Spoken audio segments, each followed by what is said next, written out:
The resources that our Christians have today are way more than the disciples ever had. They never had a commentary, a podcast, not even the fully formed Bible. And we're just filling up our schedule with more and more and more of that stuff rather than just living it out. Every church says they're making disciples.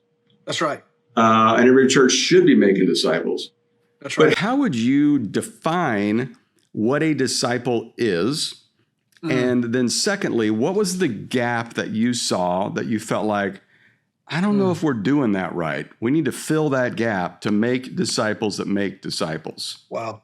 Yeah, that's awesome, man. Great question. So let me say this. Let me start by saying this, because you're dead on, man, when you say every church in the world would tell you that they're making disciples. That's such a buzzword today. Right. But let me tell you this, Rusty. We've found there's a huge difference between a church with discipleship and a church that's a disciple-making church. Yeah. Because a church with discipleship is a church that sees it almost as a program. Yep.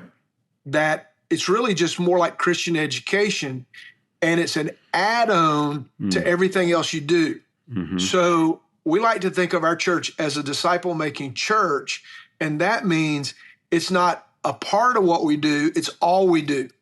So we're committed to helping people become what we call fully trained disciples from before they even step foot into our church till they become a leader or another disciple maker in our church.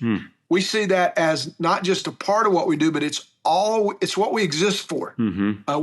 We exist to be a church that's making disciples that make disciples, and that's what we call fully trained. So when you ask how do we define it, well, the shorter answer is we don't, but Jesus does. And here's what's really cool is that in Luke chapter 6, so Rusty, everybody knows Matthew 28, right? Mm-hmm. Go make disciples of all nations.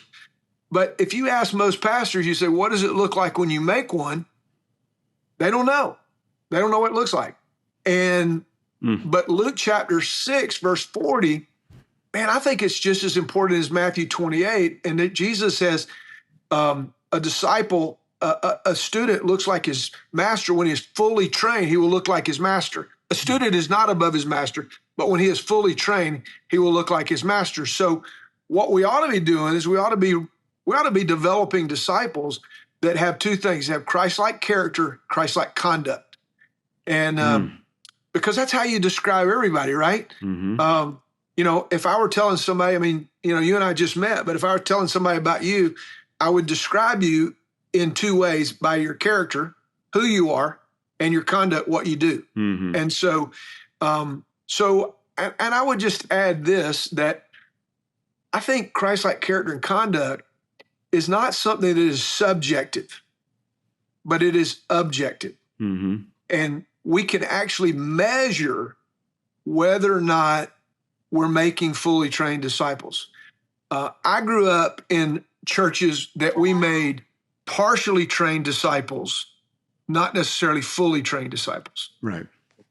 So I know I'm dumping the load. No, that's great. And I think that churches have been guilty of creating busy disciples.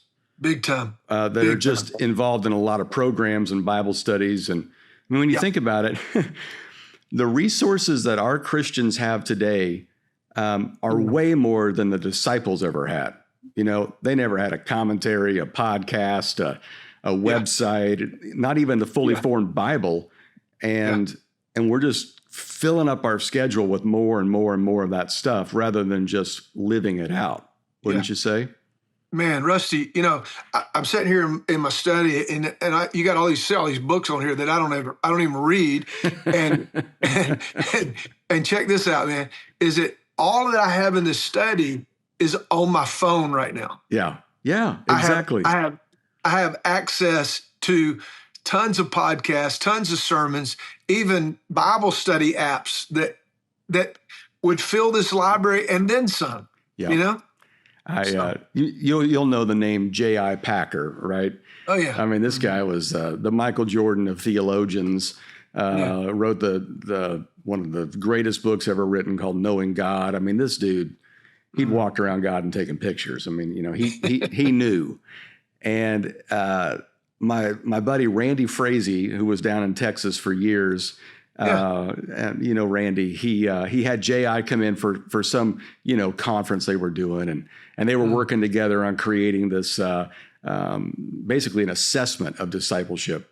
And Packer says to him, "You know what, you people in Texas, what your problem is?"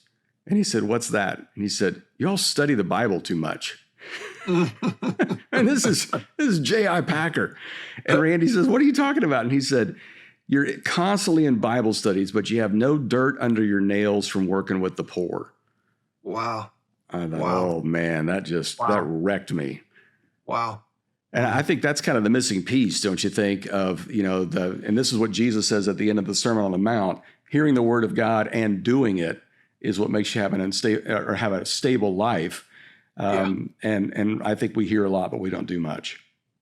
That's so true. And it's funny you bring that up. I was just in an impact group, what we call our discipleship groups. We call them impact groups. I was in a group this morning with about 7 or 8 guys, and we were just talking about the way Jesus made disciples. And if you look at his life and you look at what he did, so he gave his disciples 4 things. He gave them content, which means he gave them truth.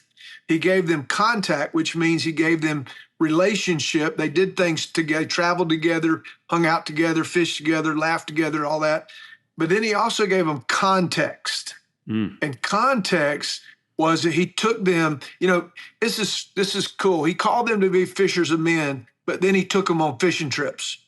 And he took, when he went to Matthew's house or Levi, whichever, version you're reading, when he goes to Levi's house, there's a little phrase in there that says, and he was hanging out with sinners and tax collectors, and his disciples were with him. And I tell you, Rusty, that was strategic, right? He took those guys so that they could see how he interacted with people far from God. And and you know what? I told my guys this morning, I said, we do a lot of fellowship, we do a lot of study, but we don't do much context together. And that's what we got to work on.